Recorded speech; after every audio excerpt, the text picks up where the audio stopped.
할렐루야. 예, 한 주간 평안하셨습니까? 대림절 세 번째 주일입니다.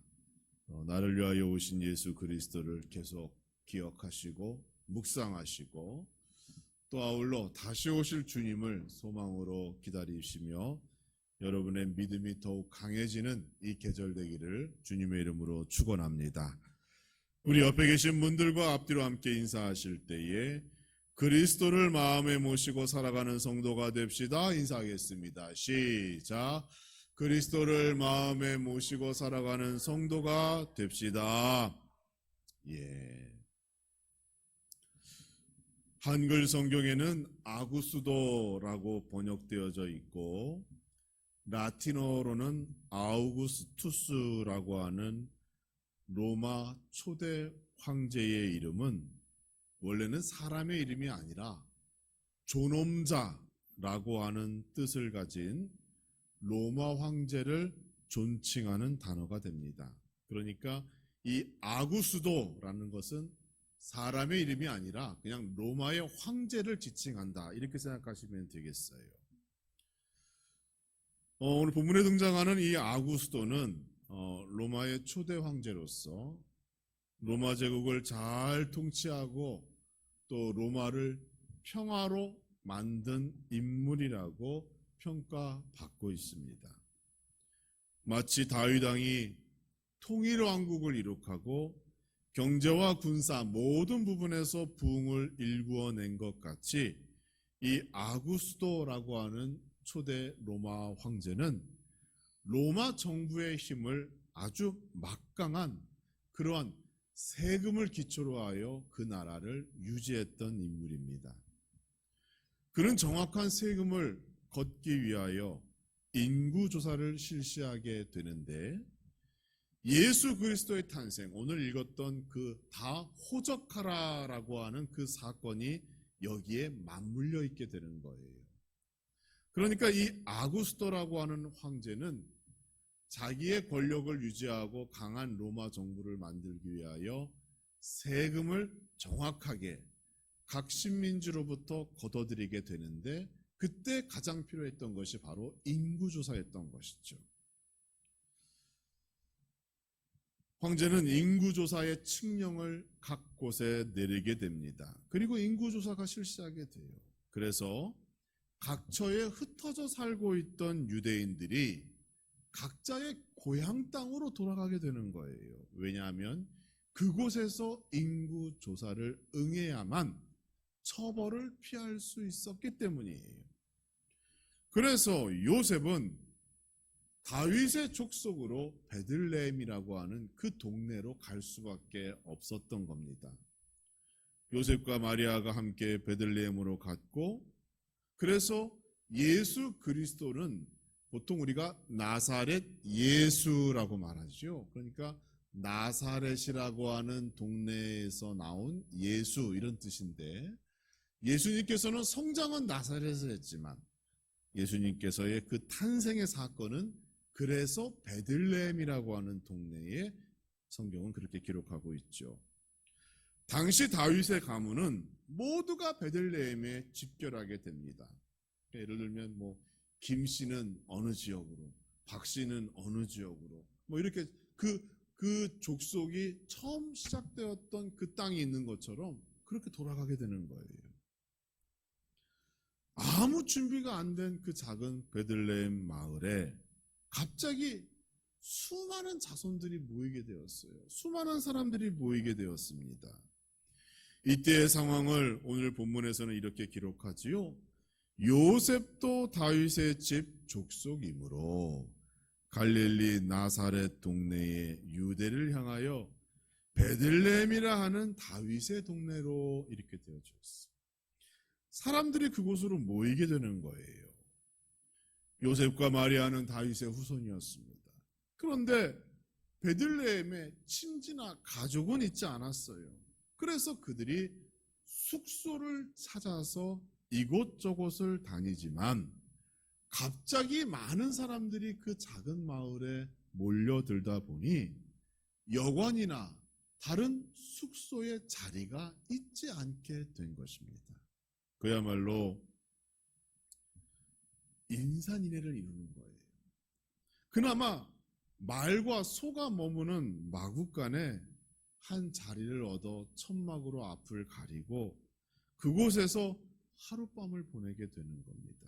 그런데 거기서 아기 예수를 출산하게 되는 거죠. 본문 7절의 말씀입니다.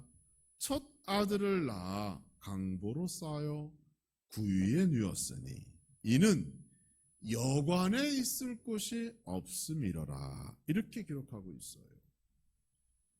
아기 예수의 탄생은, 그 기사는 여기서부터 시작됩니다. 온 세상의 구원자로 오신 하나님의 아들이 구유에 누웠다고 기록하고 있어요. 여러분, 구유가 무엇인가요? 구유. 저는 이게 처음에 한자라고 생각을 했어요. 그런데 의외로 이게 순 우리말입니다. 17세기부터 사용된 말로 가축의 먹이 그릇을 뜻하는 말로 우리나라 말이 바로 구유인 거예요. 헬라어 원어로는 화트네라고 읽는데 그 헬라어 원어도 봐도 짐승의 먹이 그릇이라고 얘기하고 있어요. 하나님의 아들 예수 그리스도께서 가축의 먹이 그릇 구유에 누이셨다는 겁니다. 하나님이 하시는 일에는 다 이유가 있죠. 그러니까 이것을 단순하게 어떤 잠자리를 구하지 못하여 숙소를 구하지 못해서 그런가 보다 이렇게 이해하시면 안 되는 거예요. 하나님께서 그 아들을 구유에 누이도록 역사하시고 인도하셨다는 것은 여기에 분명한 하나님의 숨겨진 의도와 뜻이 있다는 겁니다. 그것을 알면 우리가 예수 그리스도를 더 깊이 생각할 수가 있는 것이죠. 왜 그리스도께서 가축의 먹이 그릇 구유에 누이셨을까요?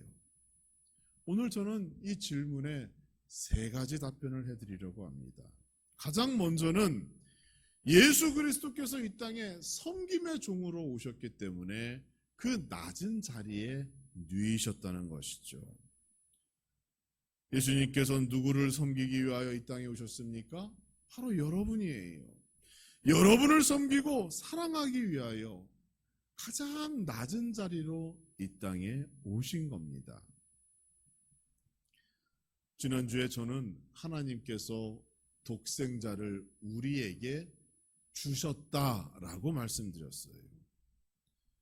성탄의 의미는 아기 예수가 탄생했다라는 것이 아니라 하나님께서 자신의 독생자를 우리에게 주신 날이기 때문에 그 성탄이 기쁜 것이다라고 말씀드렸어요. 그러면 하나님께서는 왜 자신의 아들 예수 그리스도를 우리에게 주셨을까요? 이 질문에는 많은 대답이 가능하죠. 그런데 그 중에 한 가지 분명한 사실은 여러분을 사랑하고 섬기기 위하여 하나님께서 우리에게 주신 분이 바로 예수 그리스도라는 겁니다. 사실 예수님의 탄생은 이미 이사야 선지자를 통하여 구약시대에 예언되었습니다. 이사야 53장 2절을 보시면 그는 마른 땅에서 나온 뿌리 같아서 고운 모양도 없고 풍채도 없은즉 이라고 기록하고 있어요. 또 3절 이어서 보면 그는 멸시를 받아 사람에게 버림받았으며 간고를 많이 겪었으며 질고를 아는 자라 마치 사람들이 그에게서 얼굴을 가리는 것 같이 멸시를 당하였고 우리도 그를 귀히 여기지 아니하였도다라고 예수님의 탄생과 고난까지 이미 다 예언되어진 겁니다. 성경을 보면 모든 말씀 속에 예수님을 존귀한 대상으로 설명하고 있지 않습니다. 그분이 위대한 왕으로 권력자로 그렇게 세상에 오신다라고 예언되어 있는 것이 아니라 아주 비천한 모습으로 낮은 모습으로 이 땅에 오신다라고 예언되어져 있어요. 심지어 세례 요한은 길에서 예수님을 보자마자 하는 첫 마디가 보라 하나님의 어린 양이로다 라고 하였어요. 세례 요한의 말을 빌리자면 예수님께서는 곧 죽을 운명이라는 거예요. 죽음을 피할 수 없는 존재가 예수 그리스도입니다. 인구조사를 명령한 로마의 황제는 존엄자라는 뜻으로 아구스도라는 이름을 얻었지만 예수님께서는 그렇지 못했습니다. 태어나면서부터 가장 낮고 비천한 구유에 누이셨고 심지어 십자가 위에서 죽음을 당한 이후에도 예수님의 무덤이 아니라 남의 무덤을 빌려서 그 무덤에 장사 지냈잖아요. 그러니까 예수님께서는 어느 것 하나 제대로 나의 것이 없었고 자신의 것이 없었고 예수님의 것이 없었던 거예요. 처음부터 마지막까지 남의 자리, 비천하고 하찮하고 아무도 신경 쓰지 않는 그 낮은 곳에서 우리를 섬기고 사랑하고 자신을 희생하기 위하여 이 땅에 오신 겁니다. 여러분을 사랑하기 위하여, 여러분을 섬기기 위하여 이 땅에 오셨어요. 우리는 여전히 사랑받고 존경받기를 원하지만 예수님은 그 반대의 모습으로 우리에게 오셨다는 겁니다. 그래서 예수님께서 섬김의 모습으로 그 구유에 누이신 겁니다. 그 다음 이후로는 예수님께서는 죄인들을 초청하기 위하여 구유에 누이신 거예요. 이게 중요합니다. 유대 문화 속에서는 그 사회가 마땅히 돌봐야 할 소외된 그룹이 있어요. 여러분 잘 아실 겁니다. 첫째는 과부고, 둘째는 고아고, 셋째는 나그네입니다. 위대한 지도자 모세는 이스라엘 백성에게 이것을 강조했습니다. 출애굽기 22장 22절을 보시면 너는 과부나 고아를 괴롭게 하지 말라라고 하였고, 신명기 10장 18절과 19절을 보면 고아와 과부를 위하여 정의를 행하시며 나그네를 사랑하시어 그에게 떡과 옷을 주시나니 너희는 나그네를 사랑하라. 전에 너희도 애굽 땅에서 나그네였느니라. 이렇게 말씀하고 있어요. 유대인들은 과부와 고아와 나그네를 사랑함으로써 자신들의 이전 정체성을 회복하는 거예요. 우리도 과부와 같은 신세였고, 우리도 고아와 같은 존재였고, 우리도 나그네와 같은 그러한 처지였으나 하나님께서 우리를 구원하여 주셨다라고 하는 그 출애굽의 그 영광을 그것을 통하여 확인하고 다짐하도록 만든 겁니다. 신약 성경의 야고보에서는 진정한 경건 생활을 또한 이렇게 말합니다. 하나님 아버지 앞에서 정결하고 더러움이 없는 경건은 진정한 경건이지요. 곧 고아와 과부를 그 환난 중에 돌보고 이렇게 되어져 있어요. 그러니까 구약 성경이나 신약 성경이나 소외되고 어렵고 힘든 자들을 돌보는 것이 하나님의 뜻인 거예요. 이런 이유로 유대인들은 여행자들을 환대하고 나그네를 돌보는 것을 명예롭고 모세의 율법을 지키는 일이라고 생각했던 겁니다. 그런데 예수님이 탄생하던 시대에는 시대가 달라진 거예요. 과거에는 기업으로 물려받은 땅을 중심으로 유대인들이 생활을 했습니다. 가나안 정복 전쟁에 의해 여호수아가 땅을 지파별로 분배해 주었잖아요. 그러니까 그 받은 땅 중심으로 사람들이 살아왔는데, 그런데 그때는 나그네와 여행자들이 많지 않았던 거죠. 그런데 시대가 바뀌면서 여행이 일상이 되고 유대인들이 이전에 고향을 떠나서 다른 곳에서 사는 일들이 많아지다 보니 나그네가 점점 더 많아졌고 그들이 돌봐야 될 사람들이 많아졌고 그들이 짊어져야 할 부담감도 커졌다는 거예요. 그래서 그 고아와 과부와 나그네를 돌보는 것이 나중에 가서 형식적인 일로 바뀌어지게 됩니다. 어떤 동네는 아예 나그네를 위한 별도로 숙소를 마련해서 개인이 이 나그네를 돌봐야 하는 부담감도 줄이려고 했던 것이에요. 이러한 시대적 상황 속에서 예수님께서 구유에 누이셨다는 것은 무엇을 의미합니까? 여러분, 누구나 찾아와서 누구나 만날 수 있고 누구나 그 얼굴을 볼 수 있는 그 자리로 예수님께서 오셨다는 것이고, 거기에서 중심은 바로 죄인들이 아무런 제약이나 방해나 조건을 따지지 않고 예수 그리스도를 만날 수 있는 길이 열리게 됐다는 것을 의미하는 거예요. 사람들이 나그네를 바라볼 때 부담스럽고 어렵다고 생각하는 그때에 예수님께서는 가장 낮은 자리에 구유에 누이사 누구든지 예수님을 만날 수 있도록, 모든 죄인들이 예수 그리스도를 통하여 구원의 소망을 품을 수 있도록 그 낮은 자리로 오신 거예요. 그게 구유에 누이신 두 번째 이유가 됩니다. 예수 그리스도께서는 죄인을 만나기 위하여 이 땅에 오셨습니다. 우리 한국교회가 그러한 장소가 되어야 한다고 믿습니다. 교회는 완전한 사람들이 있는 곳이 아니라 죄인이 찾아와 주님을 만나고 그 은혜를 통하여 새로운 삶을 찾아가는 장소가 교회인 거예요. 그러니까 교회가 유일한 소망의 장소가 되어야 하는 것입니다. 죄인이 와서 의인으로 변화되는 것, 사망의 길을 걷던 자가, 사망의 길을 걷던 나그네가, 죄인이 교회 안에서 생명의 길을 발견하고 걸어가는 것, 마귀의 자식이 하나님의 자녀로 변화되어지는 곳, 그것이 바로 교회인 겁니다.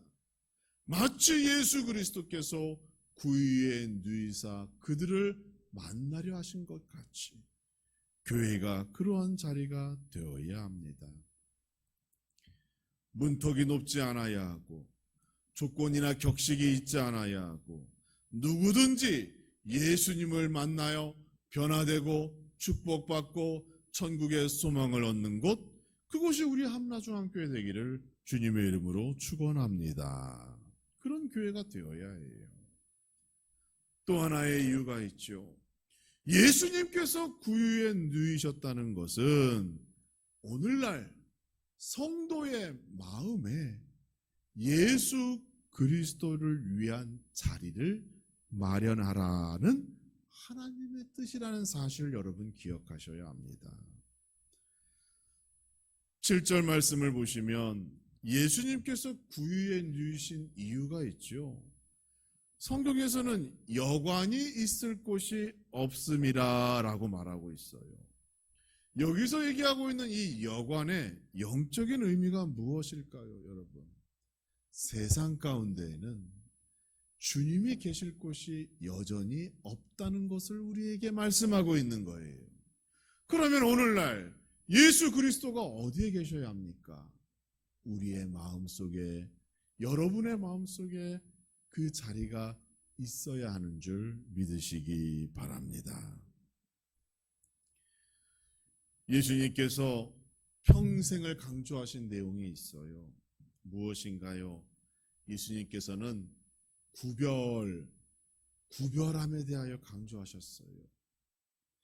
예수님께서는 공생의 기간 동안 2번이나 성전을 청소하셨습니다. 왜인가요? 구별하기 위하여.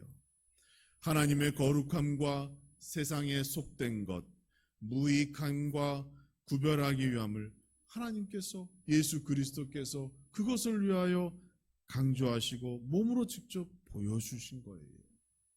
예수님께서는 세상의 헛된 것, 무익한 것, 세속적인 것과 함께 우리 그리스도인들이 뒤섞이는 것을 원치 아니하십니다. 요셉과 마리아가 빈방을 찾지 못했다는 것은 하나님의 이러한 구별함의 역사가 있다는 것을 의미하는 것이에요. 수많은 사람들이 베들레헴으로 몰려왔습니다. 거기에는 강도도 있죠. 죄인들도 있을 뿐 아니라 정말로 세상적인, 세속적인, 죄악적인 모든 것들이 그 한자리로 모이게 되었을 때에 하나님께서는 예수 그리스도의 탄생만큼은 구별된 자리에서 하기를 원하셨던 것이죠. 그래서 결국은 아무도 찾지 않는 그 마구간에 그 구유로 하나님께서 택하시고 거기서부터 예수 그리스도가 구별되고 거룩한 그러한 모습으로 우리에게 말씀하고 계신 겁니다. 인간의 탐욕과 죄악이 가득한 그 베들레헴의 그 혼란스럽고 그 시끄러운 모습을 한번 상상해 보시기 바랍니다. 차라리 그곳보다는 동물의 울음소리가 있는 마구간이 더 평안의 장소가 될 수 있는 것이죠. 성결하고 구별된 장소가 바로 구유였던 것입니다. 그러므로 여러분의 마음이 날마다 성결케 되어지고 날마다 하나님 말씀대로 순종하며 살아갈 때에 그 여러분의 마음이 성결케 되어지고 구별된 예수 그리스도가 머물 장소가 되어질 수 있다는 점 여러분 꼭 기억하시기 바랍니다. 사랑하는 성도 여러분, 오늘 예수님께서 이 땅에 오신다면 어디에 머물러야 합니까? 예수님을 위한 빈방이 세상 가운데 있을까요? 아닙니다. 여러분의 마음이 예수님을 모실 구별되고 성결하고 거룩한 방이 되어야 합니다. 여러분의 가정과 교회가 예수님을 모실 수 있는 그러한 자리가 되어야 합니다. 예수 그리스도를 내 안에 모실 수 있다는 것, 이것이 우리에게 기쁨의 날이고 진정한 행복인 줄 믿으시기 바랍니다. 그래서 성탄은 기쁜 날입니다. 다시 한번 그분을 우리의 마음속에 모실 수 있기 때문입니다. 세상은 지금도 예수님을 맞이할 준비가 되지 못했어요. 여전히 권력과 명예와 인간의 탐욕으로 어지럽고 혼란스러운 것이 세상이에요. 그러나 교회와 우리 성도들의 마음이 예수 그리스도를 다시 한번 모실 수 있는 그러한 거룩한 자리로 준비되어질 때 세상 가운데서도 교회를 통한 소망이 있는 것이고 세상 가운데서도 그리스도인들을 통하여 변화될 수 있는 가능성이 있게 된다는 사실을 여러분 기억하시고 우리가 먼저 변화되어지고 우리가 먼저 예수 그리스도를 마음에 모심으로 말미암아 지금의 어지러운 이 대한민국과 더 나아가 우리 마음의 그런 복잡하고 어려운 심정들이 하나님의 공의와 질서로 정리되어지고 이 대림절 기간 동안 다시 한번 예수 그리스도 이 땅에 오셨네 찬양하며 감사할 수 있는 우리 함라중앙교회와 여러분 모두가 되어지기를 주님의 이름으로 축복합니다.